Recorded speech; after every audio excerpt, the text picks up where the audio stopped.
সারা শহরে একটা খবর খুব সাড়া ফেলেছে। মুখে মুখে আলোচনা, মানুষ উত্তপ্ত। শহরে একটা বধূ হত্যার ঘটনা মানুষের আলোচনার কেন্দ্রবিন্দুতে উঠে এসেছে।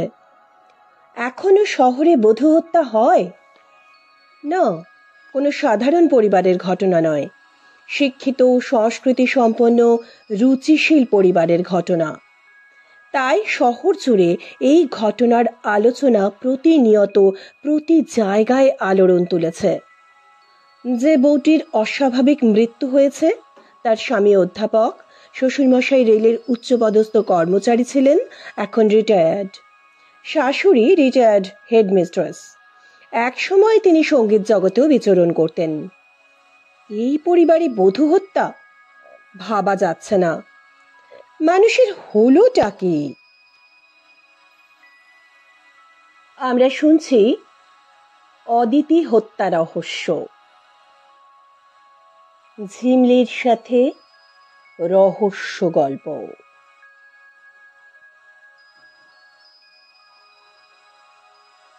ঘটনার পরদিন আমি আর দিদি অফিসে যাওয়ার সময় ট্রাফিক সিগন্যালে আটকেছি। পাশেই একটা পুলিশের জিপ। হঠাৎ জিপ থেকে ডাক শোনা গেল, রিয়া ম্যাডাম কেমন আছেন? তাকিয়ে দেখি ইন্সপেক্টর দীপঙ্কর সাহা। ইন্সপেক্টর সাহাকে মনে আছে তো? ওই রূপালী রহস্য কেসটা হ্যান্ডেল করেছিলেন ইন্সপেক্টর দীপঙ্কর সাহা। দিদি পাশে তাকিয়ে হেসে ঘাড় নাড়ল। আর ঠিক সেই সময়ে সিগন্যাল গ্রিন হলো। জিপ এগিয়ে গেল, সঙ্গে আমরাও। একটু এগিয়ে জিপ বাঁ দিক ঘেঁষে দাঁড়িয়ে গেল। দিদিও স্কুটি সাইড করে দিল। ইন্সপেক্টর দীপঙ্কর সাহা নেমে এলেন। সৌজন্য বিনিময়ের পর বললেন, মিস্টার আদিত্য রায়ের বাড়ির ঘটনাটা শুনেছেন তো ম্যাডাম? দিদি বলল, হ্যাঁ, খুবই স্যাড কেস। যাবেন নাকি একবার ম্যাডাম? আপনারা ওখানেই যাচ্ছেন? হ্যাঁ হ্যাঁ, অবশ্যই যাব।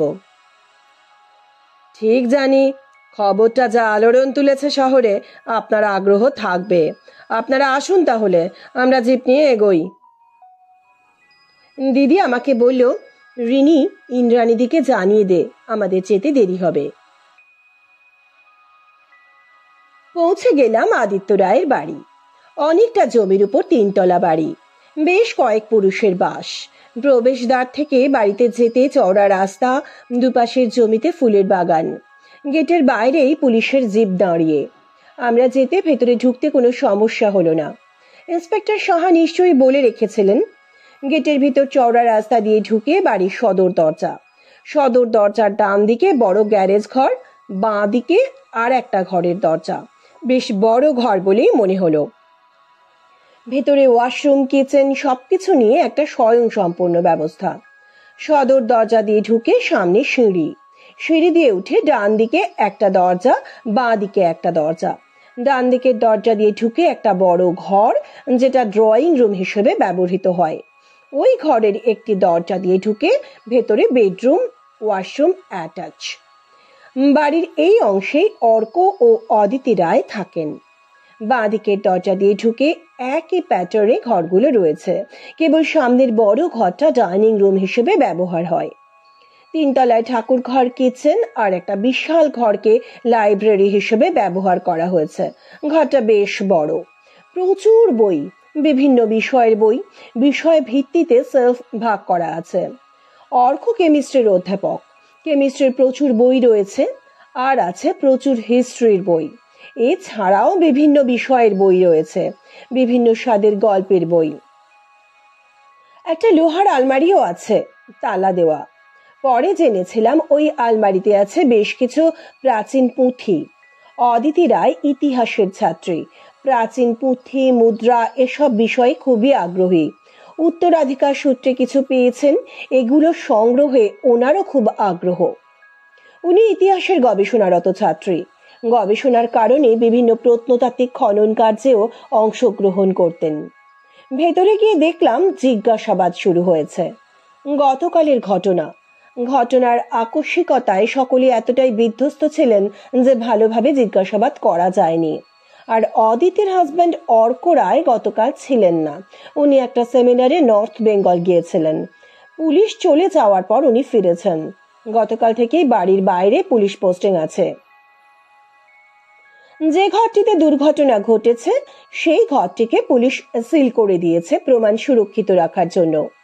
দিদি রিকোয়েস্ট করলো, ইন্সপেক্টর ওই ঘরটা একটু দেখা যাবে?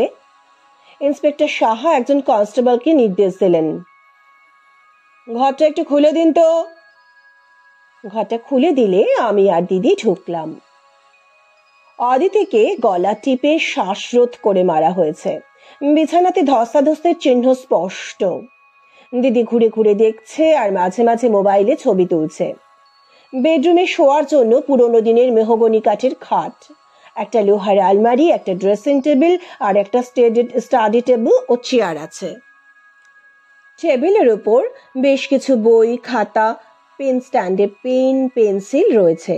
একপাশে ছোট একটা টি মেকার, দেওয়ালের গায়ে কাঁচের শোকেসে চা পাতা, কফি, অনেক রকম বিস্কিট আর হেলথ ড্রিঙ্কসের কৌটো। সবই ঠিক মতো সাজানো আছে। আমরা ঘুরে ঘুরে দেখতে লাগলাম। দিদি খাটের কাছে গিয়ে দাঁড়িয়ে খাটের উপর কি যেন দেখলো। নিচু হয়ে খাটের নিচটা দেখলো, তারপর হাত বাড়িয়ে খাটের নিচ থেকে কি যেন কুড়িয়ে নিয়ে হ্যান্ডব্যাগে ভরে নিল। আলমারির কাছে গিয়ে আলমারির হ্যান্ডেল আর কি হোলের ওখানে নিচু হয়ে বেশ কিছুক্ষণ দেখলো। গেল অদিতির স্টাডি টেবিলের ওখানে, সেখানেও ঘোরাফেরা করে কিছু দেখলো। ড্রেসিং টেবিলের সামনে গিয়ে সাজগোজের জিনিস ঘেঁটে দেখতে লাগলো। পারফিউম স্প্রে করে গন্ধ নিল। আমিও দিদির সাথে ঘুরলাম, বিশেষ কিছু বুঝতে পারলাম না। কি জানি দিদি কি বুঝলো। দিদি ঢুকে পড়লো অ্যাটাচ ওয়াশরুমে। ওয়াশরুমে একটা সিঙ্গেল লেয়ার সেলফে face towel, bath towel, face wash, body oil, hair oil, shampoo, conditioner সুন্দরভাবে অর্গানাইজ করা আছে। দিদি টাওয়েলগুলো ভালো করে চেক করলো, নাকের সামনে এনে শুকে দেখলো। ওখান থেকে বেরিয়ে আমরা এলাম ড্রয়িং রুমে। ড্রয়িং রুমে সোফা সেট আর একটা সেন্টার টেবিল রয়েছে। সেন্টার টেবিলে আছে কাঁচের জলের জাগ আর 4টে কাঁচের গ্লাস আর একটা অ্যাস্ট্রে। অ্যাস্ট্রেতে সিগারেটের ছাই আর পোড়া সিগারেটের ভগ্নাবশেষ। দিদি সেগুলোও নেড়ে চেড়ে দেখলো। আর একটা ফ্রিজ আছে। এ ঘরে দিদি ফ্রিজ খুললো। ফ্রিজে দুধের প্যাকেট, কিছু চকলেট, কিছু ফল, কেকের প্যাকেট, কিছু মিষ্টি আর ভেজিটেবল বক্সে কিছু কাঁচা সবজি আছে। বাড়ির এই পোর্শন দেখা শেষ হলো। ইন্সপেক্টর কনস্টেবলকে ঘর বন্ধ করতে বললেন। এই ঘরের দরজা দিয়ে বেরিয়ে মুখোমুখি একটা দরজা। আমরা ওই দরজা দিয়ে প্রবেশ করলাম। ওই ঘরে পুলিশের জিজ্ঞাসাবাদ চলছে। বাড়ির এই অংশটাও স্বয়ংসম্পূর্ণ। ঘরের প্ল্যানিং একই, কেবল অর্ক অদিতিদের দিকে যে ঘরটি ড্রয়িং রুম হিসেবে ব্যবহৃত হয়, আদিত্য রায় ও তার স্ত্রী অরুণিমা রায়ের দিকে ওই ঘরটি ডাইনিং রুম হিসেবে ব্যবহার করা হয়। এই ডাইনিং এ সকলে খাওয়া দাওয়া করেন, আবার বাড়িতে কোনো গেস্ট এলে ড্রয়িং রুমে বসেন। এই ঘরেও একটা ছোট ফ্রিজ আছে। ঘরে আছেন আদিত্য ও অরুণিমা রায়। অর্ক অদিতির 4 বছরের ছেলে এবং একজন অল্প বয়সী মেয়ে। পুলিশের জিজ্ঞাসাবাদ একটু থমকে রয়েছে শিশুটির কারণে। মেয়েটি বাচ্চাটাকে কিছু খাওয়ানোর চেষ্টা করছে, বাচ্চাটা খাচ্ছে না আর বায়না করছে, বলছে, মা কোথায়? মায়ের কাছে যাবো, আমাকে মায়ের কাছে নিয়ে চলো। মেয়েটি যার কাছে বাচ্চাটি আছে সে ভোলাচ্ছে, মা চলে আসবে, তুমি খেয়ে নাও তাতান, না খেলে মা এসে দেখলে কষ্ট পাবে। বাচ্চাটা কোনো কথাই শুনছে না। দিদি ডাইনিং টেবিলে রাখা একটা আপেল শেপের সল্ট পট তুলে নিয়ে বাচ্চাটার দিকে এগিয়ে গেল। বলল, তাতান, এই আপেলটা কি সুন্দর না? খেতেও খুব মিষ্টি হবে, তাই না? তাতান বলল, দূর, তুমি কিচ্ছু জানো না, ওটা ধরতি আপেল নয়, ওটা তো থতপথ। ওমা, তাই নাকি? আমি তো বুঝতেই পারিনি। ওটা দেখে ভাবছিলাম খাবো, খুব খিদে পেয়েছে, দেখেই আমার খেতে ইচ্ছে করছিল। তুমি খাবে? ওই দেখো, টেবিলের ঝুড়িতে অনেক আপেল আছে, তুমি খাও। দিদি ঝুড়ি থেকে দুটো আপেল নিয়ে এসে একটা তাতানের দিকে এগিয়ে দিয়ে বলল, একটা তুমি আর একটা আমি। তোমার বাড়িতে এলাম, তুমি না খেলে আমি কি করে খাই বলো? তাতান হাত বাড়িয়ে আপেলটা নিল। মেয়েটি তাতানকে নিয়ে ঘর থেকে চলে গেল। আমার চোখ গেল অর্কর দিকে। বিধ্বস্ত চেহারা, মুখে দুদিনের না কামানো দাড়ি, চোখের দৃষ্টি উদ্ভ্রান্ত। তবে ভারী মায়াময় চোখ দুটো, ফর্সা গায়ের রং। ওই চোখ দেখে মনে হয় না উনি মানুষ খুন করতে পারেন। ইন্সপেক্টর জিজ্ঞাসাবাদ শুরু করলো। মিস্টার অর্ক, আপনার সঙ্গে গতকাল কথা হয়নি, কাল কখন ফিরলেন? আমার ফিরতে রাত 12টা বেজে গিয়েছিল। কোন ট্রেনে ফিরলেন? বন্দে ভারত। এমনিতে কবে ফেরার কথা ছিল আপনার? গতকালই। এত রাতে ফিরলেন, মিসেসের খবরটা পাননি? আমরাও তো এসে আপনাকে মোবাইলে ধরার চেষ্টা করলাম, ফোন সুইচ অফ বলছিল। অ্যাকচুয়ালি দিতি রাত জেগে পড়াশোনা করলে শুতে শুতে ভোর 4:30-5টা করে, তখন উঠতে 10:30-11টা হয়। তাই কেউ ওকে ডাকেনি। বেলা 12:30টাতেও ওঠেনি বলে বাবা মা ডাকাডাকি শুরু করেন। সাড়া না পেয়ে মুন্নিকে ডাকেন। মুন্নি আমাদের ড্রাইভার সুখেনকে খবর দেয়, তারপর পুলিশে খবর দেওয়া হয়। আমার গতকালের সেমিনার সকাল 10টা থেকে 1টা পর্যন্ত ছিল। সেমিনারে ঢোকার আগে আমি ফোন সুইচ অফ করে দিই, তাই ফোনে আমাকে পাওয়া যায়নি। সেমিনার শেষে অভ্যাস মতো বাড়িতে ফোন করে সব জানতে পারি। এনজেপি থেকে বন্দে ভারতের টাইম ছিল দুপুর 3টে। হাওড়াতে পৌঁছেছে রাত 11:45টার একটু আগে। কবে গেছিলেন? 3 দিন আগে, 2 দিনের সেমিনার ছিল। আপনার মিসেসের মৃত্যুতে আপনাদের বাড়ি থেকে কি কি খোয়া গেছে? না, এখনো পর্যন্ত কিছু খোয়া গেছে বলে বোঝা যায়নি। তাহলে খুনের মোটিভ কি? টাকা পয়সা, গয়নাগাটি যখন খোয়া যায়নি। আচ্ছা, গতকালের জিজ্ঞাসাবাদে জানলাম নর্থ বেঙ্গল যাওয়ার আগের দিন আপনার সাথে মিসেস অদিতির খুব অশান্তি চেঁচামেচি হয়েছিল। কেন? আপনারা কোথা থেকে তথ্য পেয়েছেন জানি না, তবে অদিতির সাথে আমার চেঁচামেচি হয়নি। আমি কোনোদিনই চেঁচামেচি পছন্দ করি না। হ্যাঁ, মনোমালিন্য হয়েছিল। কি নিয়ে হয়েছিল?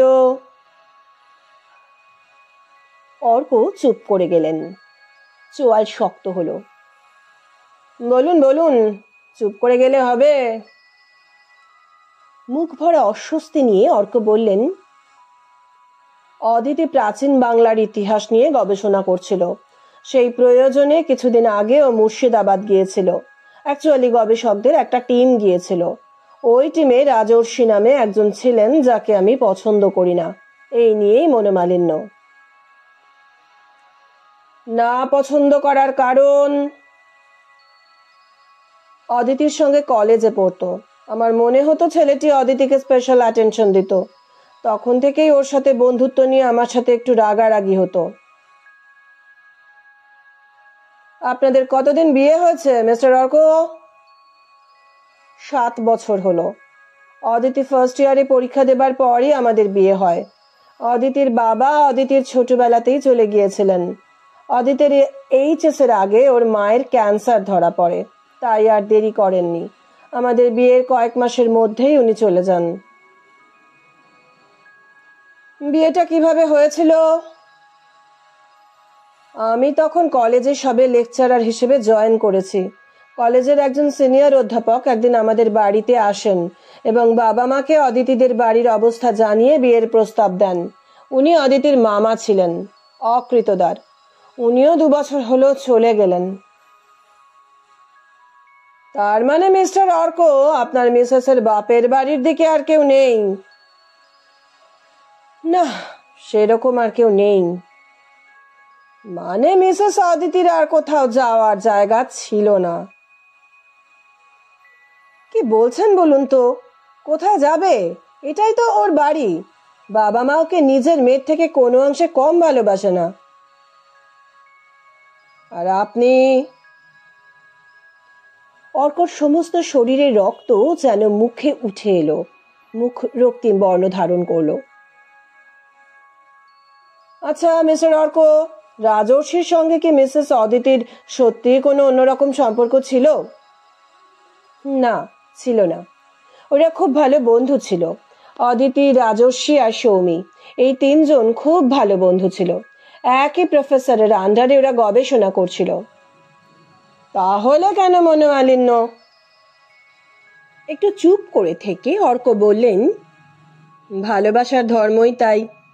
প্রিয় মানুষটিকে অন্য কারো সাথে বেশিক্ষণ দেখলেই মন চঞ্চল হয়। ওরা যখন মুর্শিদাবাদ গেল, রাজর্ষিও গেছিল। অদিতি আমাকে জানায়নি, পরে জানতে পেরে মনোমালিন্য হয়। মিসেস অদিতি কেন জানাননি?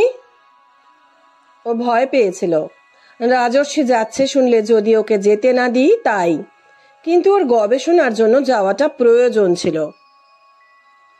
আপনাকে কে জানালো রাজর্ষি গেছেন? আমাকে সৌমি জানিয়েছিল। মুর্শিদাবাদ যাওয়ার আগে একদিন অদিতিকে ফোন করেছিল। অদিতি তখন স্নান করতে গেছিল। আমি কলটা রিসিভ করেছিলাম, তখনই কথায় কথায় জানিয়েছিল। আর কে কে গেছিলেন এই গবেষণার কাজে? অ্যাকচুয়ালি প্রফেসর বসু ওনার ইউনিভার্সিটির স্টুডেন্টদের নিয়ে মুর্শিদাবাদে গেছিলেন এডুকেশনাল ট্যুরে। তখন অদিতি, সৌমি আর রাজস্বীকেও যেতে বলেন ওদের গবেষণার কাজের জন্য। আচ্ছা মিস্টার অর্ক, আপনার কোনো গার্লফ্রেন্ড নেই যাকে নিয়ে মিসেস অদিতি রাগারাগি করতেন? না। কেন? কোনো বিশেষ কেউ? আপনার কলিগদের মধ্যে কেউ যাকে নিয়ে অদিতি জেলাস ছিলেন? বললাম তো না। আপনার কোনো কলেজের বন্ধু বাড়িতে আসেন না? না, আমি এমনিতে খুব মিশুকে নই। বই আমার বড় বন্ধু, তাই বন্ধুদের বাড়িতে যাওয়া আসা খুব নেই। মিস্টার অর্ক, আপনি কাকে সন্দেহ করছেন এই ঘটনা ঘটানোর জন্য? আমি তো বুঝতেই পারছি না কে এ কাজ করতে পারে। আমি তো মনে করছি আপনার মোটিভ স্পষ্ট। স্ত্রীকে সন্দেহের বশে খুনের ঘটনা বিরল নয়। ওনার বাপের বাড়ির সম্পত্তি নিশ্চয়ই আপনাদের দুজনের নামেই আছে। আর সত্যি আপনার কোনো বিশেষ বান্ধবী আছে কিনা খতিয়ে দেখতে হবে। ওরকম গভীর জলের মাছ ঢের দেখেছি মশাই। আচ্ছা, আপনার মিসেস বাইরে গেলে বাচ্চাটার অসুবিধা হতো না? না, ও ছোট থেকেই অভ্যস্ত। যে মেয়েটির কোলে আমার ছেলেকে দেখলেন ওর নাম বিনি। বিনি তাতানের জন্ম থেকেই আছে। সকাল 8:30 9টায় আসে, সন্ধ্যের পর চলে যায়। তাতান আমার বাবা মায়ের কাছেই রাতে ঘুমোয়। আমার আর অদিতির দুজনেরই রাত জেগে পড়াশোনার অভ্যেস আছে। ঠিক আছে, আপাতত আপনার কাছে এটুকুই জানার ছিল। তবে আপনি আমাদের না জানিয়ে এখন শহর ছেড়ে যাবেন না যেন। এরপর মিস্টার আদিত্য রায় ও মিসেস অরুণিমা রায়কে জিজ্ঞাসাবাদের পালা। ইন্সপেক্টর বললেন, মিস্টার রায়, ঘটনার দিন আপনারা রাতে কিছু টের পাননি? না, আমরা দুজনেই রাতে খাবার পর কিছু ওষুধ খাই, তাতে ঘুমের ওষুধও থাকে। দুজনেরই ইনসমনিয়া আছে, তাই ঘুমের ওষুধ খেতে হয়। তাই ঘুমিয়ে পড়লে ঘুম গভীর হয়। আমাদের নাতিও রাতে ওঠে না, ঘুমিয়ে পড়লে একদম সকালে ওঠে।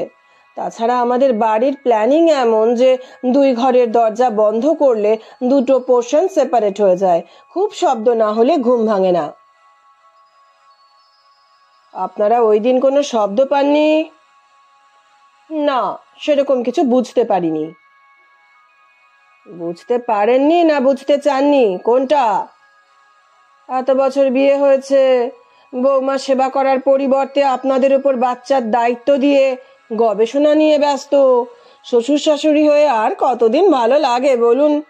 আর বৌমার বাপের বাড়ির সম্পত্তি যখন ছেলের সাথে জয়েন্ট নেমে চলেই এসেছে, বৌমাটিকে সরাতে পারলে, একজন ঘরোয়া মেয়েকে ছেলের বউ করে আনলে এই বয়সে যত্নআত্তি পাওয়া যায় আর কি। মিস্টার আদিত্য ও মিসেস অরুণিমা চুপ করে রয়েছেন, যেন কোনো ভাষা খুঁজে পাচ্ছেন না।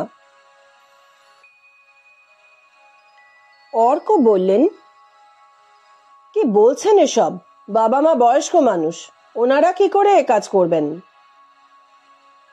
থামুন আপনি, সব কাজ কি হাতে করে করতে হয় নাকি? সময় মতো দরজা খুলে দিলেই যথেষ্ট। আর বাইরের লোক দিয়ে করাননি তার কি গ্যারান্টি? আপনাদের আত্মীয় স্বজনরা কোথায় থাকেন? আমার জেঠুর বাড়ি চিত্তরঞ্জন, ওখানে বয়স্ক জেঠু জেঠিমা থাকেন।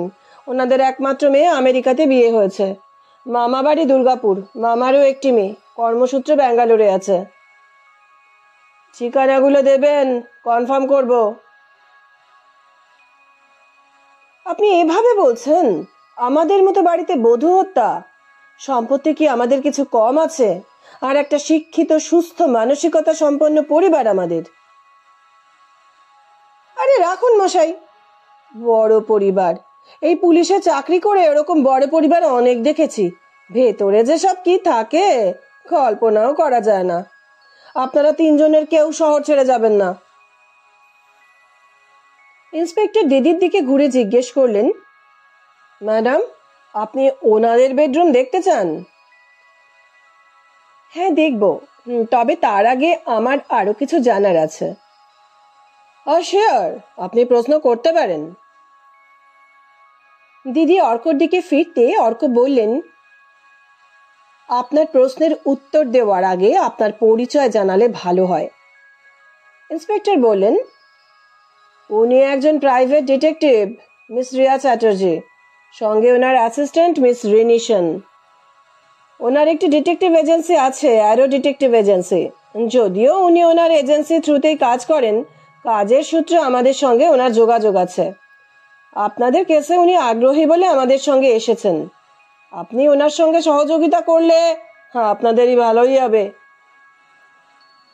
অর্ক বললেন, আমার কোনো আপত্তি নেই, তবে মিস চ্যাটার্জি, আমাদের বাড়ির তরফ থেকে যদি এই সমস্যা সমাধানের দায়িত্ব অফিসিয়ালি আপনার এজেন্সিকে দেওয়া হয়, আপনি কেসটা নেবেন?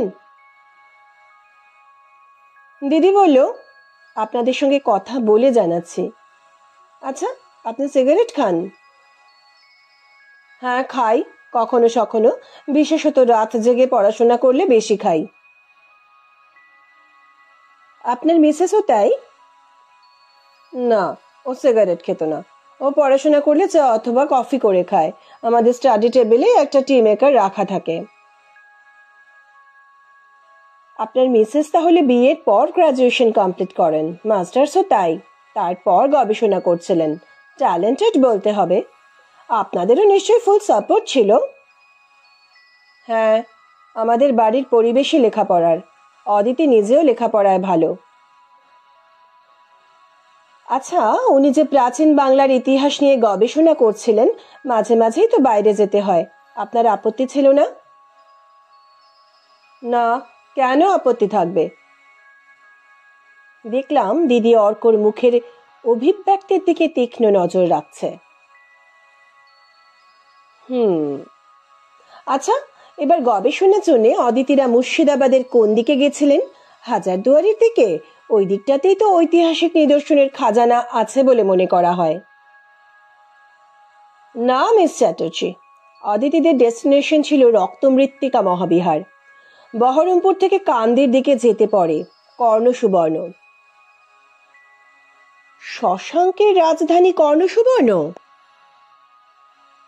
হ্যাঁ, লোকমুখে বলা হয় পৌরাণিক রাজা মহাভারতে বর্ণিত অঙ্গরাজ কর্ণের রাজধানী ছিল কর্ণসুবর্ণ।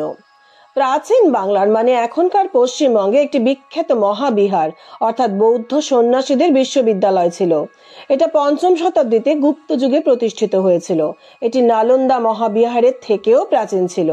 ১৯৬২ সালে মুর্শিদাবাদের রাজবাড়িডাঙ্গায় খনন কার্য শুরু হওয়ার পর রক্তমৃত্তিকা মহাবিহারের অবস্থান নিরূপণ করা গেছিল। পর্যায়ক্রমে ১৯৮২ সাল পর্যন্ত খনন কার্য চলেছিল। এখনো পর্যন্ত এই অঞ্চলের ৩টি প্রত্নক্ষেত্রে খনন করা হয়েছে। এই ৩টি প্রত্নক্ষেত্র হলো রাজবাড়িডাঙ্গা, রাক্ষসীডাঙ্গা আর নীলকুঠি নামে ৩টি উঁচু ঢিপি। ইন্টারেস্টিং।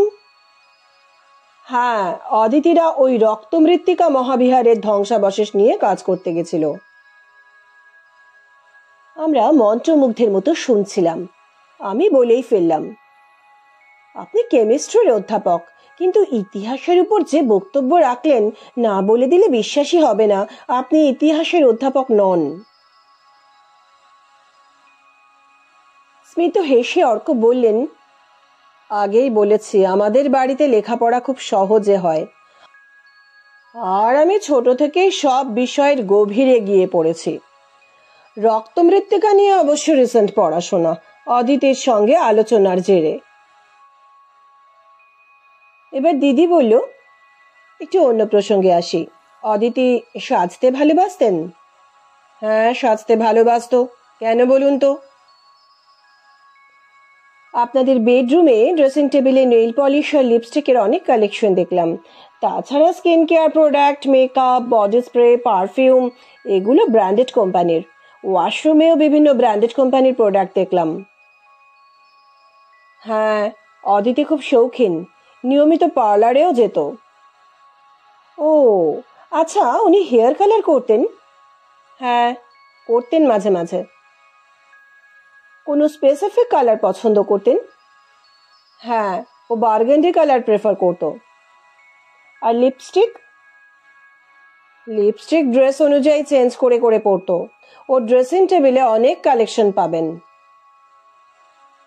পারফিউমের কোনো নির্দিষ্ট পছন্দ?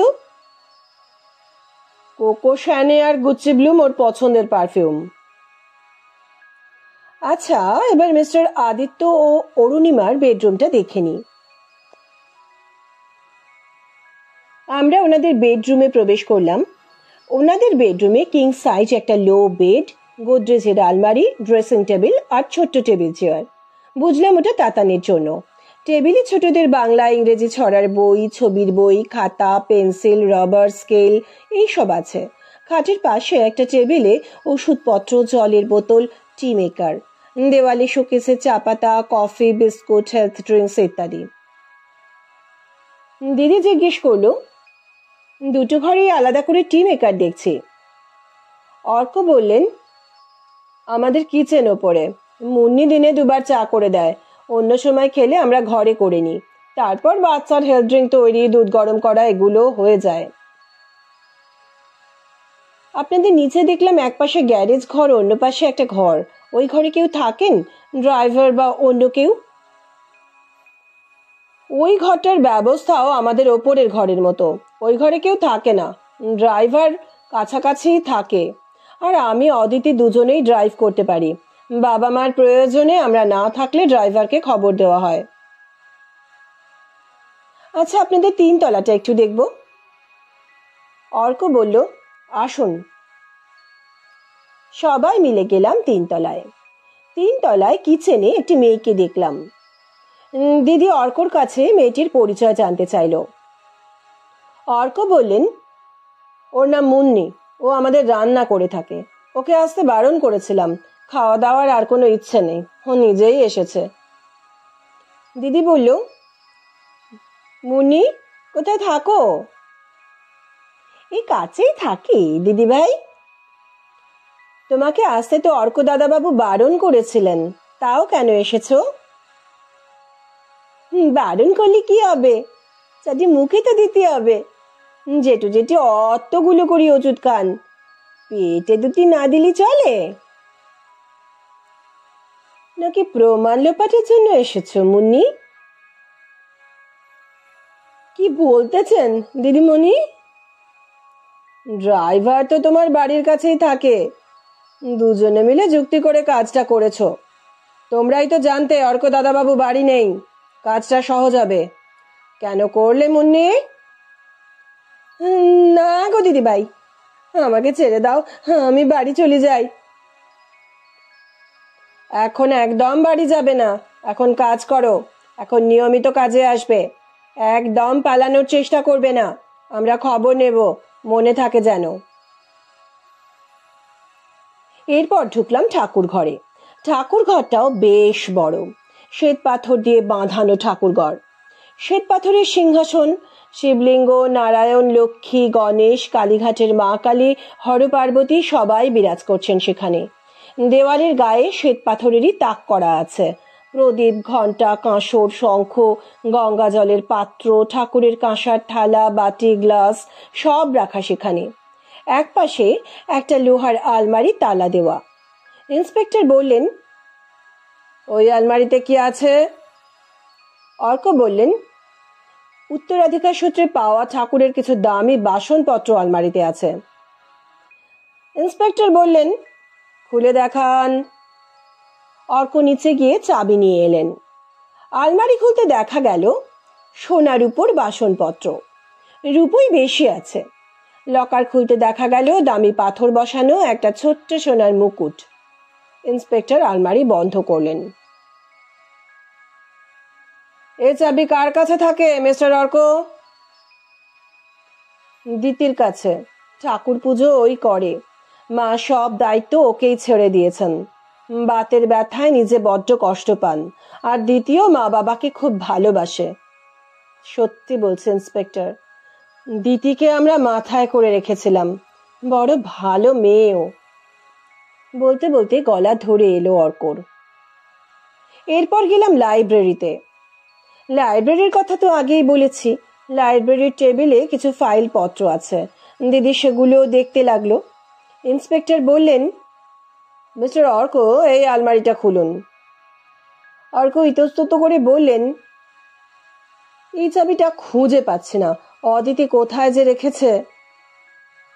ইন্সপেক্টর বললেন, সে কি? এই আলমারিতে দুষ্প্রাপ্য পুঁথি, প্রাচীন মুদ্রার মতো অমূল্য সম্পদ থাকে। তার চাবি কোথায় থাকে আপনি জানেন না? না না, আমি জানি, কিন্তু যেখানে থাকে সেখানে এখন দেখতে পাচ্ছি না। অনেক খুঁজলাম। ইন্সপেক্টর বললেন, মিস্টার অর্ক, আপনাদের বাড়ি তো দেখছি দুষ্প্রাপ্য আর দামি জিনিসে ভর্তি, অথচ খুনি কিচ্ছুতে হাত না দিয়ে আপনার মিসেসকে খুন করে রেখে গেল। তাজ্জব ব্যাপার। অর্ক বললেন, এমনও তো হতে পারে যে অদিতির কাছে চাবি চেয়ে না পেয়ে ওকে খুন করেছে। হতেই পারে, তবে চুরির উদ্দেশ্যে এলে চট করে খুন করে না। সেক্ষেত্রে মাস্টার কির ব্যবস্থা করে আসে। ঘরে যারা আছেন তাদের গভীর ঘুমের জন্য স্প্রে ব্যবহার করা হয়। আর আপনাদের 3 তলা সম্পূর্ণ সেপারেট। মাস্টার কি দিয়ে কাজ সারা খুবই নিরাপদ। সেখানে খুন করা রিস্ক। যাই হোক, পোস্টমর্টম রিপোর্ট আসুক। গলায় কার হাতের ছাপ পাওয়া যায় মেলাতে হবে। দিদি বলল, আমাদের এখন আর কিছু জানার নেই মিস্টার অর্ক, আমি কেসটা নিচ্ছি। তার আগে কিছু কথা। যদি আপনাদের মধ্যে কেউ অপরাধী হন, আমি কিন্তু অপরাধীর উপর পর্দা ফেলবো না। আর আমি যে আলাদাভাবে তদন্ত করছি তা আপনি ও আপনার বাবা মা ছাড়া আর কেউ যেন এখন জানতে না পারে। অর্ক বললেন, ঠিক আছে, কিন্তু মিস চ্যাটার্জি, ঘটনার সময় কিন্তু আমি এখানে ছিলাম না। ওটা কোনো ব্যাপার নয়, ওটা তো এভিডেন্স তৈরির পুরনো পদ্ধতি। সবাই নিজে হাতে খুন করতে পারে না করে। ভাত ছড়ালে কাকের অভাব হয় না, তাই নয় কি? মিস্টার অর্কর মুখটা বিষণ্ণ ছিল। দিদির কথার পর শুকিয়ে গেল। আমরা এবার ফিরব। ইন্সপেক্টরের সঙ্গে নিচে নেমে এলাম। নিচে এসে দিদি বলল, ইন্সপেক্টর, অদিতির ঘরটা সিল করা থাক। আপনাদের পুলিশি তদন্ত ছাড়া আর কাউকে ঢুকতে দেবেন না, কাউকে নয়। ইন্সপেক্টর বললেন, না না, মাদারার ধরা পড়া পর্যন্ত ওই ঘর বন্ধই থাকবে। পুলিশ ভ্যানটা বাড়ি থেকে একটু পেছনে রাখা ছিল। আমরা সবাই পুলিশ ভ্যানে ওঠার পর দেখা গেল ওই বাড়ির গেটের কাছে দুজন ওই বাড়িতে ঢুকতে চাইছে। গেটে পুলিশ বাধা দিচ্ছে। কিছুক্ষণ কথাবার্তার পর ইন্সপেক্টরের মোবাইলে ফোন এলো। স্যার, একজন ছেলে আর একজন মেয়ে ভেতরে যেতে চাইছে। বলছে ওরা মৃতার বন্ধু। নাম বলছে রাজর্ষি আর সৌমি। যেতে দেব স্যার? ঠিক আছে, যেতে দিন, তবে নজরে রাখবেন। নজর করে দেখলাম বছর 27-28 একজন যুবক ও একজন যুবতী ভেতরে যাচ্ছে। ভ্যান ছেড়ে দিল। দিদি বলল, ইন্সপেক্টর, প্রফেসর বসু, যার আন্ডারে রিসার্চ চলছিল, রাজর্ষি, সৌমি, বাড়ির ড্রাইভার, এদের সাথে কথা বলা হয়ে গেছে। ইন্সপেক্টর বললেন, গতকাল ঘটনাস্থলে কিছু কথা হয়েছে, আগামীকাল থানায় ডেকে পাঠাবো জিজ্ঞাসাবাদের জন্য। মুন্নিকেও ডাকবো। আমি জিজ্ঞাসাবাদের সময় থানায় উপস্থিত থাকতে চাই ইন্সপেক্টর, তবে পরিচয় গোপন রেখে। ঠিক আছে, থাকবেন। আমি আপনাকে টাইমটা জানিয়ে দেব।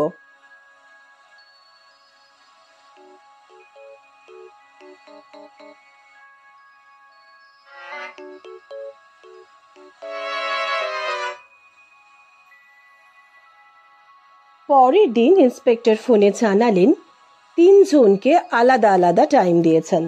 জিজ্ঞাসাবাদ শুরু হবে সকাল 11টা থেকে। দিদি আমাকে বলল, তুই এখন আমাদের অফিসে থাক। সুখেন আর মুন্নি এলে আমি তোকে ফোন করব, তুই ওদের বাড়িতে চলে যাবি। জিজ্ঞাসাবাদ করে বোঝার চেষ্টা করবি ওরা এই অপরাধে জড়িত কিনা। দিদি সুখেনকে? আরে সুখেন ওদের ড্রাইভারের নাম। আচ্ছা দিদি, তুমি সুখেন আর মুন্নিকেও সন্দেহ করছো? দেখ, সুখেন আর মুন্নি এক পাড়াতেই থাকে। আদিত্য রায়ের বাড়ি, অনেক মূল্যবান জিনিস, সোনার উপর বাসনপত্র সবই বাড়িতেই থাকে। আর আজকাল সবার কাছে স্মার্টফোন আছে, তার দৌলতে প্রাচীন মুদ্রা, পুঁথির মূল্য সবাই বোঝে।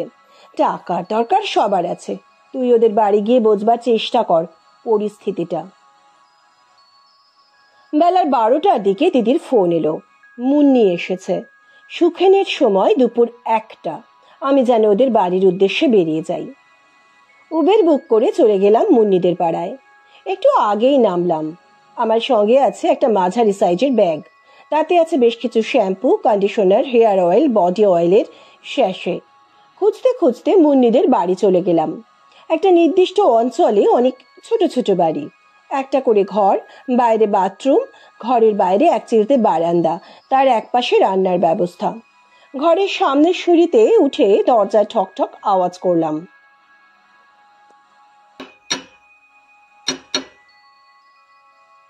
কেউ আছেন? সাড়া না পেয়ে ঘরে উঁকি দিয়ে দেখি একটা বছর 10-এর ছেলে শুয়ে আছে। দাঁড়িয়ে রইলাম। কিছুক্ষণ পর একজন মহিলা বাথরুম থেকে বেরিয়ে এসে ঘরের দিকে এলো। কি চাইগা দিদিমণি? কিছু না, এই দেখো, আমি এই কোম্পানি থেকে এসেছি শ্যাম্পুর পাতা নিয়ে, একটার সঙ্গে একটা ফ্রি, আবার 10টা নিলে 2টো কন্ডিশনার ফ্রি। না গো দিদিমণি, ওসব কিছু লাগবে না, আমরা গরিব মানুষ, শ্যাম্পু কি করব? তুমি মাখো না, তোমার ছেলে মেয়ে মাখবে। 2 টাকা করে পাতা, আবার একটার সঙ্গে একটা ফ্রি, মানে তোমার পড়লো 1 টাকা করে। 10 টাকায় 20টা শ্যাম্পুর পাতা আর 2টো কন্ডিশনার। নাও না, আমি সরাসরি কোম্পানি থেকে আসছি, তাই এই অফার। দোকানে এই দামে পাবে না। কোম্পানি সবার ঘরে ঘরে পৌঁছে দিতে চাইছে, তাই এই ব্যবস্থা। নাও, তোমার ছেলে মেয়ে মাখবে। ছেলে? ওই দেখো, 10 বছরের ছেলে বিছানায় পড়ে আছে, জন্ম থেকে হাটে ফুটো, ধরা পড়ে নে গা। এখন ছুটতে গিয়ে আপিয়ে যায়, খাতে গেলি গাম হয়, খাতি পারে নে, তাই ডাক্তার দেখে বললো হাটে ফুটো, অপারেশন করতে হবে, অনেক টাকা লাগবে। ভগবান রেও বলি, গরিবের ঘরে কি এসব চক তো অচুক দিতে আছে? তা তোমাদের আর কেউ নেই? হ্যাঁ, স্বামী আছে, ভ্যান টানে, সিমেন্ট বালির দোকানে কাজে গেছে। মেয়ে আছে, ওই দিকে একটা বাড়িতে রান্নার কাজ করে। কপাল মন্দ, ওই বাড়ির বউটা খুন হয়েছে, পুলিশে ডেকেছে থানায়। আমার মেয়ের কি দোষ? ও কি খুন করেছে? ভগবান রক্ষা করুন। ঈশ্বর মঙ্গলময়, সব ঠিক হয়ে যাবে। আজ চলে এলাম মুন্নিদের বাড়ি থেকে। এবার লক্ষ্য সুখেনদের বাড়ি। সুখেনের বাড়ি পাশের পাড়ায়, তুলনামূলক সম্পন্ন পরিবার বলে মনে হলো। সুখেনের মা দরজা খুললে আমি শ্যাম্পু কন্ডিশনার নিয়ে ওই একই কথা বললাম। সুখেনের মা বললেন, না গো মেয়ে, তুমি এখন এসো, আমার মন ভালো নেই, শ্যাম্পু মাখতেও মন ভালো থাকতে হয়। আপনি এখন নিয়ে রাখুন না মাসিমা, কোম্পানি থেকে বাজার ধরার জন্য অফার দিচ্ছে, পরে আর এই দামে পাবেন না। না গো মেয়ে, লোকের বাড়ি রান্না করি, এই এসে নিজের ঘরে দুটি ভাত চাপিয়েছি। বাড়ির মানুষটা সেই কোণ ভরে বেরিয়েছে, সবজি কিনে বাজারে বেচে, এক পেট খিদে নিয়ে আসবে, চারটি ভাত তো বেড়ে দিতে হবে, খাবে কিনা কে জানে, ছেলেটা যতক্ষণ না ফিরছে। মাসিমা, ছেলের জন্যই না হয় কয়েক পাতা শ্যাম্পু রাখুন, ছেলে এসে মাখবে। কখন থেকে ঘুরছি, যে কটা বিক্রি হবে তার উপর কমিশন পাবো, নিন না মাসিমা। তুমি তো মেয়ে দেখছি পেছনে পড়ে গেলে, ছেলে গেছে থানাতে, ভালো ভালো ফিরলে হয়। কেন মাসিমা, কি হয়েছে? আর বলো কেন, ওই যে ওইদিকে রায়দের বাড়ির গাড়িটা আমার ছেলে মাঝে মাঝে চালাতো, ওদের বাড়ির বউটা খুন হয়ে গেছে, এখন পুলিশ কি সব জানবে বলে ছেলেকে থানায় ডেকেছে। কথায় আছে বাঘে ঘুলে ছুলে 18 ঘা আর পুলিশে ছুলে 36 ঘা। ছেলেটা কবে থেকেই বলছে নিজের একটা গাড়ি কিনবো, সে কি কম টাকার ব্যাপার? ছেলে বলছিল টাকার ব্যবস্থা করে নেবে, নিজের গাড়ি থাকলে এসব ঝুট ঝামেলা হয় না।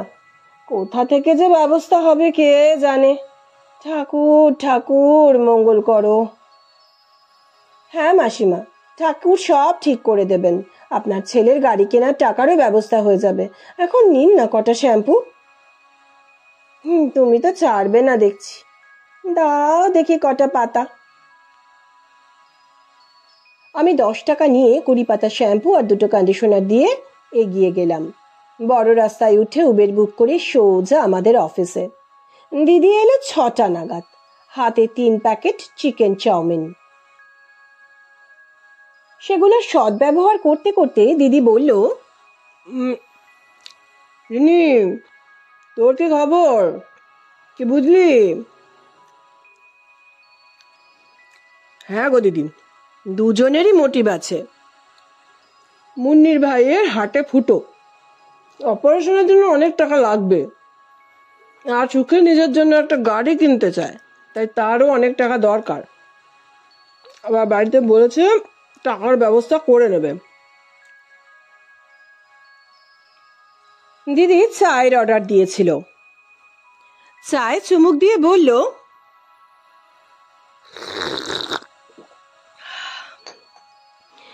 তাহলে আমার সন্দেহ অমূলক নয়, একজনের ভাইয়ের চিকিৎসা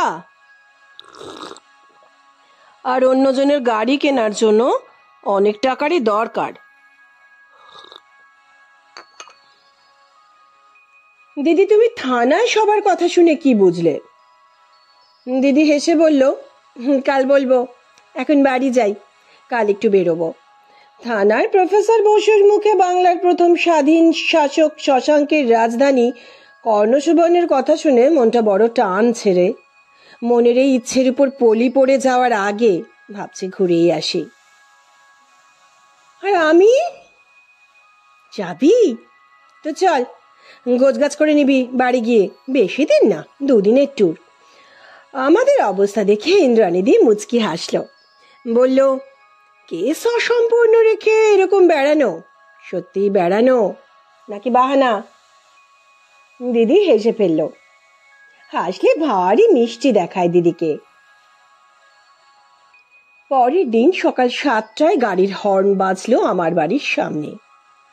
নাচতে নাচতে বেরিয়ে পড়লাম। দিদি গাড়ি ভাড়া করেছে, সঙ্গে নিয়েছে মাসিমার তৈরি এক ব্যাগ লোভনীয় ব্রেকফাস্ট, বাড়িতে তৈরি কেক, ডিম সেদ্ধ, সন্দেশ। মাসিমা আবার লুচি, আলুর দম আর আমার হট ফেভারিট গাজরের হালুয়াও প্যাক করে দিয়েছেন, ফ্লাস্কে কফি। আর কি চাই? আরও আছে দিদির ব্যাগ ভর্তি চকলেট। যেতে যেতে বললাম, দিদি হঠাৎ কর্ণসুবর্ণ, গতকাল কোনো ক্লু পেলে? এখন ক্লু এর কথা থাক, প্রাচীন বাংলার ঐতিহ্য এখন আমায় টানছে। 7ম শতাব্দীতে গৌরবময় গৌড় রাজ্যের রাজধানী ছিল কর্ণসুবর্ণ। শুধু শশাঙ্কের রাজধানী হিসেবে নয়, ইতিহাস বলছে একসময় এখানে ছিল ভারতের সব থেকে প্রাচীন বিশ্ববিদ্যালয় রক্তমৃত্তিকা মহাবিহার। হিউয়েনসাং এর বর্ণনা থেকে জানা যায় এটি নালন্দা বিশ্ববিদ্যালয়ের থেকেও প্রাচীন। কিন্তু এই বিশ্ববিদ্যালয়ের গৌরবময় ইতিহাস লোকচক্ষুর আড়ালে রয়ে গেছে। আদি মধ্যযুগে রক্তমৃত্তিকা জনপদ বাণিজ্য কেন্দ্র হিসেবেও যথেষ্ট গুরুত্বপূর্ণ ছিল। 1834 সালে ইস্ট ইন্ডিয়া কোম্পানির এক সেনানায়ক জেমস লো মালয় উপদ্বীপে উপস্থিত তৎকালীন ওয়েলেসলি রাজ্যের, মানে এখন যেটা মালয়েশিয়ার পেনাং রাজ্য, তার উত্তরাংশে এক প্রাচীন বৌদ্ধ মন্দিরের অবশেষ থেকে একটা স্লেট পাথরের উপর উৎকীর্ণ লেখ খুঁজে পান। 1835 সালের 14 জানুয়ারি তিনি এই লেখটি কলকাতার এশিয়াটিক সোসাইটিকে উপহার দেন। বর্তমানে এটি কলকাতার ভারতীয় জাদুঘরে সংরক্ষিত আছে। এই লেখটি থেকে অনুমান করা যায় 5ম শতকের রক্তমৃত্তিকা থেকে ভাগীরথীর বাণিজ্য পথ ধরে তাম্রলিপ্ত হয়ে বাংলার বণিকরা ভারত মহাসাগরের পথে দক্ষিণ পূর্ব এশিয়ায় বাণিজ্যে যেতেন। আগের দিন অর্কর কাছে তো শুনলি 1962 থেকে 1982 সাল পর্যন্ত পর্যায়ক্রমে খনন কার্য চলেছে। আবার 2005 সালের 8ই ডিসেম্বর থেকে 2006 সালের এপ্রিল মাসের মাঝামাঝি পর্যন্ত রাঙামাটি চাঁদপাড়া গ্রামের নীলকুঠি ঢিবিতে আর্কিওলজিক্যাল সার্ভে অফ ইন্ডিয়ার প্রত্নতাত্ত্বিকদের একটি দল খনন কার্য চালান। এই খনন কার্যের সর্বাপেক্ষা গুরুত্বপূর্ণ প্রাপ্তি একটি ক্ষুদ্রাকার বেলে পাথরের ওপর খোদিত চতুর্ভুজা মহিষাট সুরমর্দিনী দুর্গার প্রতিমা। রাজবাড়িডাঙ্গার প্রত্নক্ষেত্রে একটি শস্যাগার নির্মাণের প্রমাণও পাওয়া গেছে।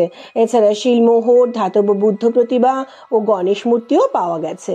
এই মহাবিহার জনগণের জন্য উন্মুক্ত আছে। তাহলে বুঝতে পারছিস আমাদের নালন্দা বিশ্ববিদ্যালয়ের থেকে এর গুরুত্ব কোনো অংশে কম নয়। অদিতিরা এই প্রাচীন বাংলার ইতিহাস নিয়ে গবেষণা করছিল। চল আমরাও দেখে আসি, আমরাও তো প্রাচীন বাংলার এই গৌরবের জন্য গর্বিত হতে পারি। দিদির কথা শেষ হবার পর আমি কিছুক্ষণ চুপ করে রইলাম। এই একদিনেই দিদি কত তথ্য সমৃদ্ধ হয়েছে। নাকি আগে থেকেই এই বিষয়ে পড়াশোনা ছিল, কে জানে। বললাম, দিদি তুমি কি মনে করছো অদিতির মৃত্যুর সঙ্গে রক্তমৃত্তিকার কোনো যোগ আছে? যেখানে দেখিবে ছাই উড়াইয়া দেখো তাই, পাইলে পাইতে পারো অমূল্য রতন। বলতো কার লেখা? একটু হেসে বললাম, কবিগুরুর লেখা। বেলা 1:30টার পর পৌঁছলাম বহরমপুর। ঢুকলাম হোটেল ভাগীরথীতে। ফ্রেশ হয়ে নিয়ে দিদি বলল, লাঞ্চ করে চল বেরোই কাঞ্চনার দিকে। কাঞ্চনা মানে কর্ণ সুবর্ণ দিদি? হ্যাঁ রে দিদি, আমি এখন আর কিছু খাবো না, সকাল থেকে অনেক খাওয়া হয়েছে, এসে খাবো। এখান থেকে কতক্ষণ লাগবে? কতক্ষণ আর লাগবে, মিনিট 20। চল বেরিয়ে পড়ি, আমারও খিদে পায়নি। বেরিয়ে পড়লাম কর্ণ সুবর্ণের উদ্দেশ্যে।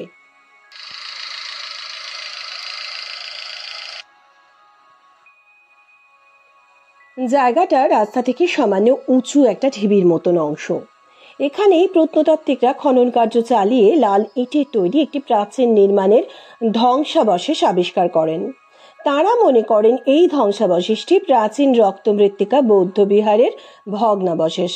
আর্কিওলজিক্যাল সার্ভে অফ ইন্ডিয়ার খননে একটি আয়তাকার মন্দিরের ভিত্তিও পাওয়া যায়। মন্দিরের প্রবেশদ্বারটি উত্তরমুখী ছিল। মূল মন্দিরের 4 কোণে ছিল আরো 4টি ছোট মন্দির। এখানে একটা পরিত্যক্ত কুয়ো দেখতে পেলাম। বর্তমানে কর্ণ সুবর্ণ একটা গ্রাম মাত্র। মনটা চলে গেল অতীতে। একটা জনবহুল, শিক্ষার পৃষ্ঠপোষক, উন্নত চরিত্রের অধিকারী জনগণ, অর্থনৈতিক দিক দিয়ে সমৃদ্ধ একটি অঞ্চল আজ অতীতের স্মৃতি বহনকারী মাত্র।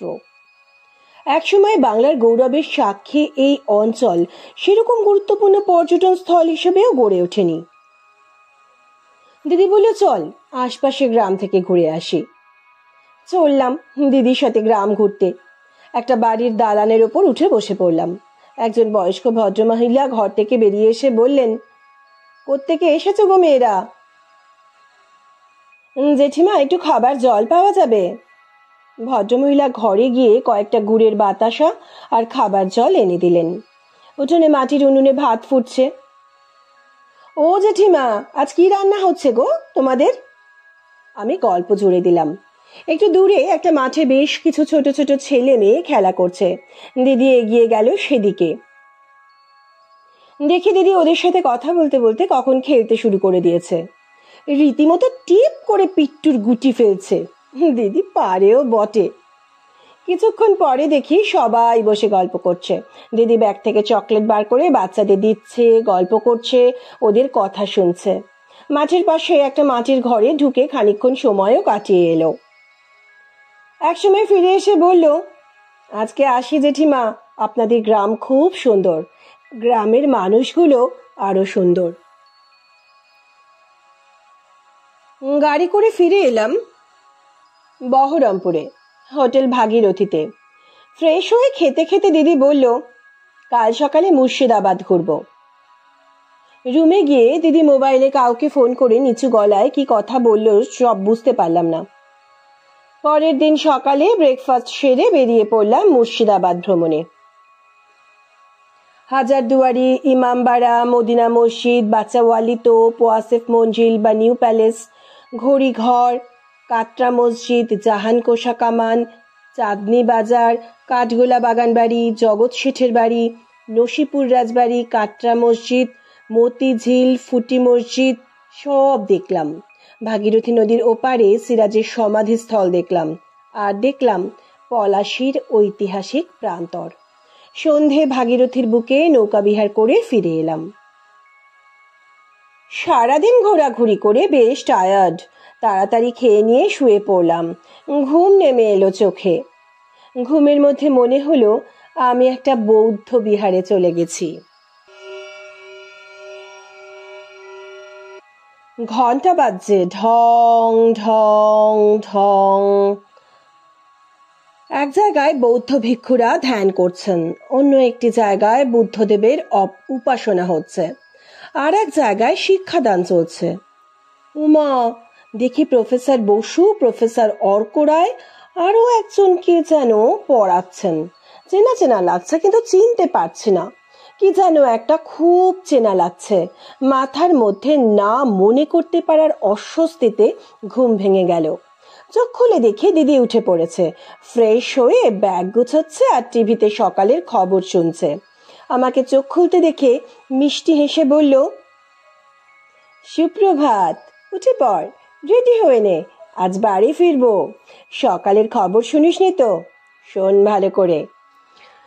নমস্কার, আমি রাজিতা চলে এসেছি এই মুহূর্তে টাটকা তাজা খবর নিয়ে। এখন সকাল 7টা। এই মুহূর্তের সব থেকে সাড়া জাগানো খবর হলো বহু আলোচিত বধূ হত্যা, অর্থাৎ মাননীয় শ্রী আদিত্য রায়ের পুত্রবধূ অদিতি রায়ের হত্যাকারী ধরা পড়েছে পুলিশের জালে। আজ ভোর রাত্রে পুলিশ গ্রেপ্তার করেছে রায়বাড়ির গাড়ির ড্রাইভার সুখেনকে। পুরো নাম সুখেন মিদ্দা। সুখেন মিদ্দাকে সাহায্যের অভিযোগে গ্রেপ্তার হয়েছে মুন্নি বারুই।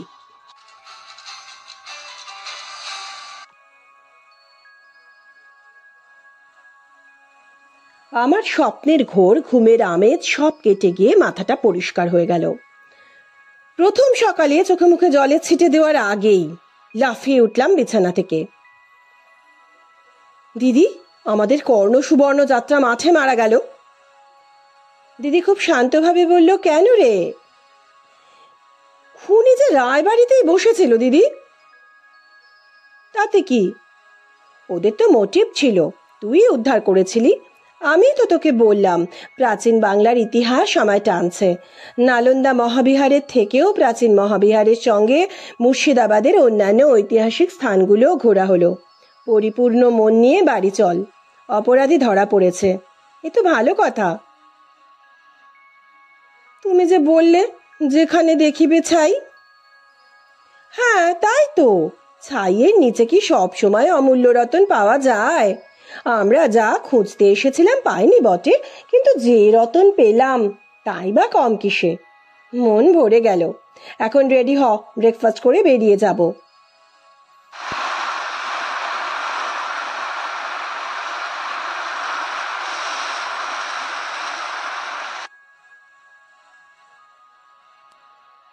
রায়বাড়ি আজ জমজমাট। সকাল থেকে পুলিশ, রিপোর্টার, আত্মীয় বন্ধুতে ভরে আছে। পুলিশ এসেছে, অর্ক অদিতির ঘরের সেল খুলে দিয়ে গেছে। রিপোর্টাররা বিভিন্ন প্রশ্নের উত্তর জানতে ব্যস্ত। আত্মীয় বন্ধুরা শোক প্রকাশ করছেন এত বড় দুর্ঘটনার জন্য, সেই সঙ্গে ঈশ্বরকে ধন্যবাদ জানাচ্ছেন এমন একটা সংকট থেকে উদ্ধার পাওয়ার জন্য। রায়বাড়ির সকলেই পুলিশের সন্দেহের তালিকাতে ছিলেন। বেলা দুপুরের দিকে গড়ালে ভিড় পাতলা হয়ে এলো।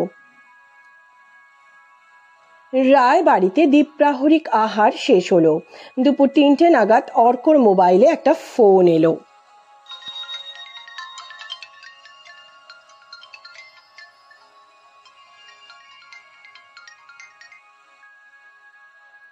সন্ধ্যে 6:30 নাগাদ রায়বাড়ির গেট দিয়ে একজন প্রবেশ করলো। কলিং বেল বাজানোর পর অর্ক দরজা খুলে দিলেন। দুজনে ভেতরে চলে গেল। কিছুক্ষণ পরে অর্ক দরজা খুলে বেরিয়ে এলো। আগন্তুক উঠে গেল 3 তলায়। লাইব্রেরি রুমের দরজাটা খোলা ছিল। সে ভেতরে চলে গেল। লাইব্রেরি রুমে যে চেয়ার টেবিল রয়েছে সেই টেবিলের উপর থেকে একটা ফাইল নিজের ব্যাগে ভরে নিল, আর ব্যাগের ভেতর থেকে বার করলো একটা চাবি। আগন্তুকের মুখে ফুটে উঠল একটা বিচিত্র হাসি।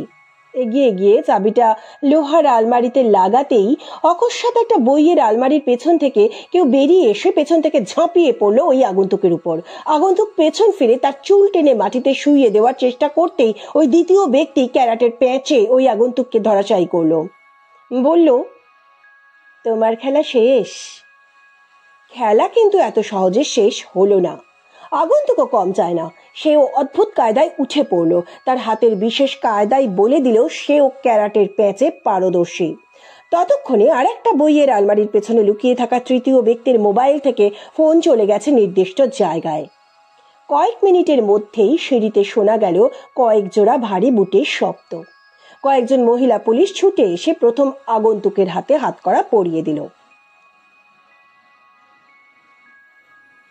দুদিন পরের ঘটনা। দিদি আর আমি শ্রী আদিত্য রায়ের ফোন পেয়ে তাঁদের বাড়িতে উপস্থিত হয়েছি আজ বিকেলে। অর্ক বললেন, আপনাদের অনেক ধন্যবাদ, কিন্তু আগ্রহ হচ্ছে কিভাবে আপনারা অপরাধীকে চিহ্নিত করলেন জানতে। দিদি বলল, আমি প্রথম যেদিন আপনাদের বাড়িতে এসেছিলাম সেই দিনই মোটামুটি আন্দাজ করেছিলাম। দরকার ছিল মোটিভ খুঁজে বার করা, তাহলেই আন্দাজটা মিলল কিনা বোঝা যাবে, আর হাতে নাতে ধরতে হবে। বিছানাতে ধস্তাধস্তির সময় দুজনেই দুজনের চুল টেনেছিল। বিছানায় বার্গেন্ডি আর পার্পল কালারের লম্বা চুল দেখতে পেলাম। মনে হলো মেয়েদের চুল। আপনার থেকে জানলাম অদিতির চুল বার্গেন্ডি কালার করা ছিল। অদিতির ড্রেসিং টেবিলে পারফিউম দেখলাম কোকো শ্যানেল আর গুচি ব্লুম রাখা আছে। আপনি কনফার্ম করলেন অদিতি ওই ব্র্যান্ডের পারফিউমই ব্যবহার করে। খাটের তলায় একটা রুমাল পেলাম যাতে ইয়ার্ডলে লন্ডন রোজের গন্ধের রেশ ছিল। ডাইনিং টেবিলে অ্যাস্ট্রেতে সিগারেটের যে অবশিষ্টাংশ পড়েছিল ব্র্যান্ডটা লেডিস সিগারেটের। আপনার থেকে জানলাম অদিতি সিগারেট খান না। থানায় জিজ্ঞাসাবাদের পর সৌমিকে আমি ওই ব্র্যান্ডের সিগারেট অফার করেছিলাম, আর ও আমার ফাঁদে পা দিয়েছিল। আমরা যখন আপনাদের বাড়ি থেকে বেরিয়ে পুলিশের জিপে বসেছি সেই সময় সৌমি আর রাজর্ষি আপনাদের বাড়িতে ঢুকলো। সৌমির পার্পল কালারের চুল আমার নজরটা ওর দিকে ঘুরিয়েছিল। এরপর পুলিশ যখন থানায় ডেকে জিজ্ঞাসাবাদ করছিলেন আমিও উপস্থিত ছিলাম, কিন্তু থানা থেকে আমার পরিচয় গোপন রাখা হয়েছিল। সেদিনও সৌমির ড্রেস থেকে ইয়ার্ডলে লন্ডন রোজের গন্ধ পাই। ইন্সপেক্টর সকলেরই খোঁজ খবর নিচ্ছিলেন। আমি সৌমির জন্য 24 ঘন্টার প্লেন ড্রেসে পুলিশের ব্যবস্থা করতে বলেছিলাম। সাধারণত যে কোনো কেসে আমরা প্রথমে ক্লু খুঁজি, অপরাধীর মোটিভ খুঁজি, তার উপর ভিত্তি করে অপরাধীকে শনাক্ত করার চেষ্টা করি। সেরকম গুরুত্বপূর্ণ ক্লু না পেলে উপস্থিত সেই কেসে জড়িত সকলেরই মোটিভ বোঝার চেষ্টা করি। এই কেসে ক্লু খুব স্পষ্ট ছিল। আমরা বুঝতে চেষ্টা করছিলাম সৌমির সঙ্গে আরো কেউ যুক্ত কিনা। প্রফেসর বসুকে যখন ইন্টারোগেট করা হয় উনি কথায় কথায় জানান কর্ণসুবর্ণে অদিতি এমন কিছু পেয়েছিল যা ওর গবেষণাকে যেমন অনেক দূর এগিয়ে নিয়ে যাবে, তেমনি বাংলার প্রাচীন ইতিহাসকে আরো গৌরবান্বিত করার ক্ষেত্রে গুরুত্বপূর্ণ ভূমিকা পালন করবে। এই দেশে যে কোনো প্রত্নতাত্ত্বিক নিদর্শন ভারত সরকারের সম্পত্তি বলে কোথাও কোনো ঐতিহাসিক নিদর্শন পেলে তা আর্কিওলজিক্যাল সার্ভে অফ ইন্ডিয়াতে নথিভুক্ত করতে হয়। অদিতি বলেছিল, স্যার আপাতত বিষয়টা গোপন থাকুক। আমি আপনাকে জানালাম যে আমি ঐতিহাসিক দিক দিয়ে গুরুত্বপূর্ণ একটি নিদর্শন পেয়েছি। আমি তার গুরুত্ব নির্ধারণ করে জিনিসটি আর্কিওলজিক্যাল সার্ভে অফ ইন্ডিয়ার হাতে তুলে দেব। এর মধ্যে আপনার সাহায্য লাগলে আমি আপনার কাছে যাব। আপনি এখনই এ বিষয়ে কাউকে কিছু জানাবেন না। দিদি বলে চলল, আমি তখনই সিদ্ধান্ত নিয়ে একবার কর্ণসুবর্ণে যাব, যদি কিছু জানতে পারি। ওখানে আশপাশের গ্রামে ঘুরে একটা বাচ্চাদের দলের সাথে মিশে গল্প করতে করতে যখন বাচ্চাদের চকলেট দিচ্ছিলাম, তখন বাচ্চারা বলল কিছুদিন আগে একটা দিদিমণি এসেছিল, সেও চকলেট, বই, খাতা, পেন্সিল দিয়ে গেছে। একটা বাচ্চা বলল কর্ণসুবর্ণর ভগ্নাবশেষের ওখান থেকে সে একটা কিছু পেয়েছিল, সেটা ওই দিদিমণিকে দেখাতে দিদিমণি ওটা চেয়ে নিজের কাছে রেখে দেয় আর ওর সাথে ওদের বাড়ি গিয়েছিল। বাচ্চাটির সাথে ওর বাড়ি গিয়ে ওর মায়ের সাথে দেখা করে জানতে পারি বাচ্চাটার পড়াশোনার জন্য ওই দিদিমণি ওর মাকে 1000 টাকা দিয়ে এসেছে। অর্ক, আপনাদের বাড়ি যেদিন এসেছিলাম সেদিন আপনাদের রুম থেকে অদিতির ফটো তুলেছিলাম, আপনার এবং আপনার বাবা মারও ফটো তুলেছিলাম। এছাড়াও থানা থেকে প্রফেসর বসু, রাজর্ষি, সৌমি এদের ফটো সংগ্রহ করেছিলাম। সেই ফটোগ্রাফগুলো দেখাতে ওনারা অদিতিকে শনাক্ত করেন, কিন্তু মজার কথা হলো ওনারা সৌমিকেও দেখেছেন বলে জানান। অ্যাকচুয়ালি সৌমি দূর থেকে অদিতির কার্যকলাপ লক্ষ্য করছিল। অদিতি চলে যাওয়ার পর ও এসে জানতে চায় কি ঘটেছে, অদিতি বাচ্চাটার কাছ থেকে কি নিয়েছে। ওরা সেটা জানিয়ে দেন, কারণ ওটার গুরুত্ব ওদের জানা ছিল না। আসলে সেটি ছিল একটা শিল। এই ধরনের শিল হলো সেই সময়ের লিপিতাত্ত্বিক উপাদান যেগুলো থেকে সে সময়ের জীবনযাত্রা, ধর্মীয় রীতিনীতি সম্পর্কে জানা যায়। কিন্তু সৌমি এর গুরুত্ব ভালোই জানতো। অদিতিকে জিজ্ঞেস করলো কর্ণসুবর্ণতে সে কি পেয়েছে বাচ্চা ছেলেটির কাছ থেকে। অদিতি জানালো সেরকম কিছু নয়। স্বাভাবিকভাবেই অদিতি নিজের গবেষণার বিষয় গোপন রাখতে চেয়েছিল, কিন্তু সৌমি জানায় যে সে একটা জিনিস পেয়েছে, সেটা নিয়ে অদিতির সঙ্গে পরে আলোচনা করবে। এটা বলার সৌমির বিশেষ উদ্দেশ্য ছিল, যেটা পরে বোঝা যাবে। ইতিমধ্যে অদিতিরা কর্ণসুবর্ণ থেকে ফিরে এলেন আর অর্ক আপনি গেলেন নর্থ বেঙ্গলে সেমিনার অ্যাটেন্ড করতে। সৌমি কিন্তু আপনাদের বাড়ির সব খবরই রাখছিল, মানে পাচ্ছিল। অর্ক বলল, সে কি, কোথা থেকে? বললাম না, পুলিশ সৌমির উপর 24 ঘন্টা নজর রাখছিল। তার থেকেই জানা যায় একটা আন্তর্জাতিক চোরাচালানকারী দল সৌমির সঙ্গে কন্ট্যাক্টে ছিল, মানে তারাই সৌমির সঙ্গে কন্ট্যাক্ট করেছিল। ইতিহাস নিয়ে গবেষণা সূত্রে বিভিন্ন প্রত্নতাত্ত্বিক নিদর্শন গবেষণাকারীর হাতে আসার সম্ভাবনা থাকে। সেগুলো ওদের হাতে তুলে দিলে তার বদলে মোটা অঙ্কের টাকা তারা দেবে, তারা কথা দেয়। সৌমি রাজি হয়ে যায়, তাকে অল্প সময়ে বড়লোক হতে হবে। অদিতির কাছে যে দুষ্প্রাপ্য সব প্রাচীন পুঁথি আর প্রাচীন মুদ্রা আছে সেগুলোর প্রতিও সৌমির বহুদিনের নজর। ওগুলো হস্তগত করে চোরাচালানকারীদের হাতে তুলে দিতে পারলে বিপুল অর্থের অঙ্ক লাভ করবে। সৌমি অদিতির ছোটবেলার বন্ধু। অদিতির বাবা ছোটবেলাতে চলে যান। অদিতির মামা কিন্তু ওদের বাড়ি প্রায়ই আসতেন। তিনি অকৃতদার। ভাগ্নের ইতিহাসে আগ্রহ দেখে বলেছিলেন, মাধ্যমিকে ভালো নম্বর করলে আমি তোকে প্রাচীন যুগের দুষ্প্রাপ্য সব মুদ্রা দেব। তিনি কথা রেখেছিলেন। তার প্রাচীন মুদ্রা সংগ্রহের নেশা ছিল। মাধ্যমিক পাশ করার পর অদিতিকে কিছু প্রাচীন মুদ্রা উপহার দেন। উচ্চ মাধ্যমিকে ইতিহাসে ভালো নম্বর করলে আরো কিছু মুদ্রা। এইভাবে তিনি অদিতির উৎসাহ বাড়িয়েছিলেন। আর অদিতিও আনন্দে প্রাণের বন্ধু সৌমিকে তার এই প্রাপ্তির কথা জানায়। সৌমি কিন্তু বন্ধুর এই প্রাপ্তিতে আনন্দ পায়নি। তার মনে ঈর্ষা জন্মাতে শুরু করে। অর্ক বললেন, তো আপনি এসব জানলেন কি করে? অদিতি বা আমার মামা শ্বশুর কেউই তো বেঁচে নেই। দিদি বললে, সৌমি তো আছে। গ্রেপ্তারের পর জেরার করে জানা গেছে ইন্সপেক্টর আমায় জানিয়েছেন। যাই হোক, সৌমিও ইতিহাসে অনার্স নিয়েই একই কলেজে ভর্তি হয়। ওদের সঙ্গে রাজর্ষির বন্ধুত্ব হয়।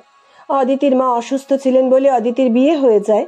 সৌমি ভেবেছিল অদিতির লেখাপড়ার এখানেই ইতি, কিন্তু তা হলো না।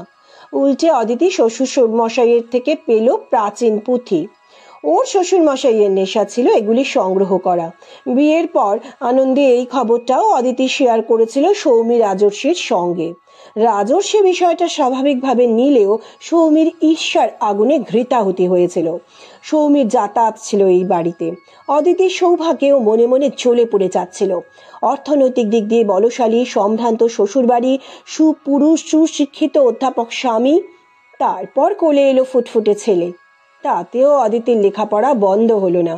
স্বামী, শ্বশুর শাশুড়ির সহায়তায় অদিতি সুন্দরভাবে এগিয়ে যেতে লাগলো। তবে সৌমির মনের ঈর্ষার আঁচ অদিতি পেতে শুরু করেছিল, তাই ওর সবকিছু আর খোলা মনে শেয়ার করতো না। সৌমি সেটাও বুঝতে পারছিল। তাতে রাগ বাড়লো বই কমলো না। মাস্টার্সের পর একই প্রফেসরের আন্ডারে গবেষণা শুরু করলো। এরপর কর্ণ সুবর্ণে অদিতির ওই প্রাপ্তি ওর মাথা খারাপ করে দিল। তার মধ্যে আন্তর্জাতিক চোরাচালানকারী দলের প্রস্তাব ও লুফে নিল, কারণ অল্প সময়ে বড়লোক হবার নেশা ওকে পেয়ে বসেছিল। ওই দিন রাত 11:15 নাগাদ অদিতিকে ফোন করে। পুলিশ ওর কল লিস্ট দেখে যখন প্রথমে জানতে চায় তখন বলেছিল গবেষণার বিষয়ে আলোচনার জন্য ফোন করেছিল, কিন্তু ফোনের ডিউরেশন ছিল মাত্র 1 মিনিটের একটু বেশি। এইটুকু সময় গবেষণা সংক্রান্ত কিছু আলোচনা সম্পূর্ণ করা যায় কি? পুলিশের সন্দেহ আরো দৃঢ় হলো। গ্রেপ্তারের পর জেরার সময় জানায়, ওই সময় ফোন করে সৌমি অদিতিকে বলে, রক্তমৃত্তিকা মহাবিহারের ধ্বংসাবশেষে ঘোরার সময় ও একটা ব্রোঞ্জের মূর্তির ভাঙা অংশ পেয়েছে, ওটা নিয়ে আলোচনা আছে, ওটা কিসের মূর্তি বুঝতে পারছে না।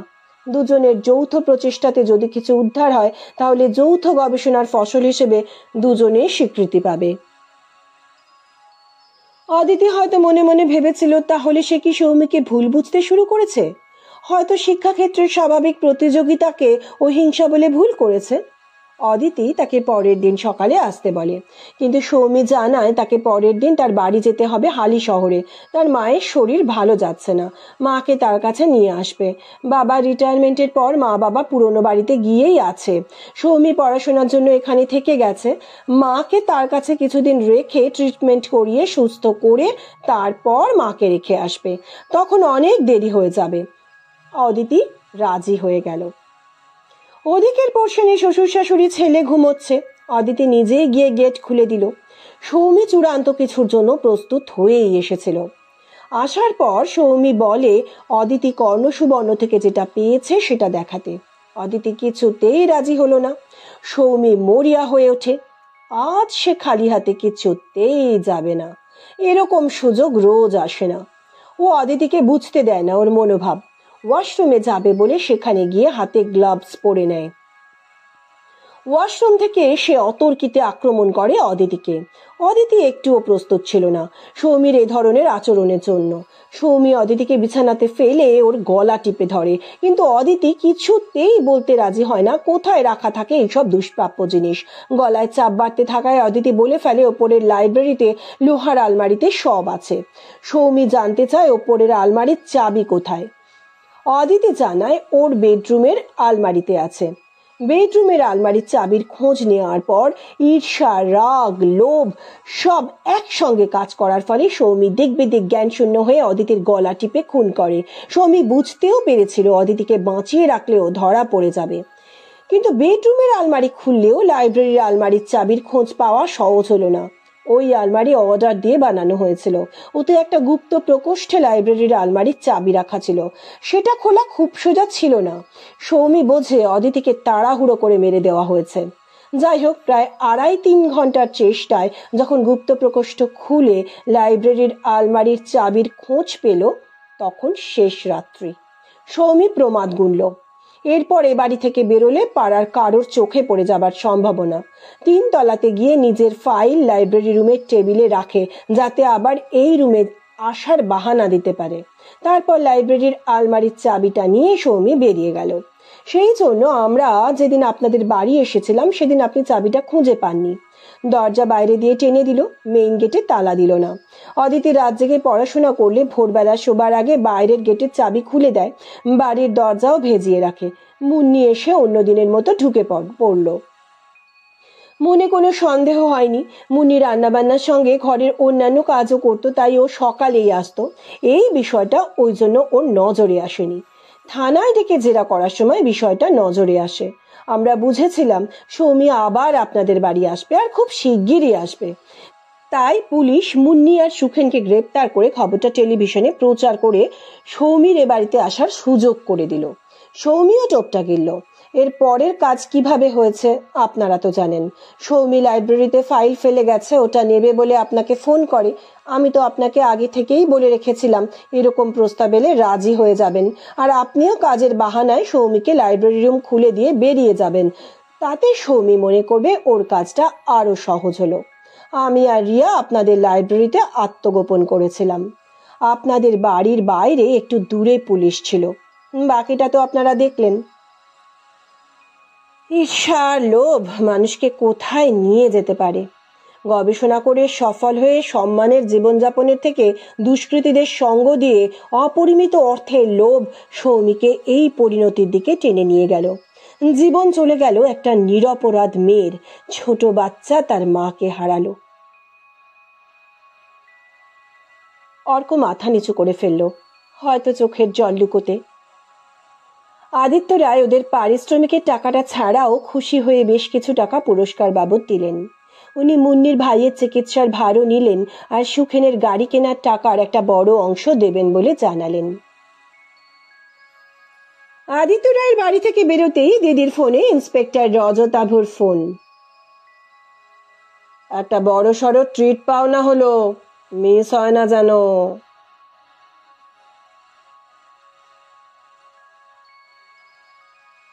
বন্ধুরা, আজকের গল্প এখানেই শেষ হলো। গল্পটিকে লাইক করতে, অনেক শেয়ার করতে, আর চ্যানেলটিকে সাবস্ক্রাইব করে বেল নোটিফিকেশনটা অন করে দিতে ভুলবেন না যেন। সুস্থ থাকবেন, ভালো থাকবেন। নমস্কার।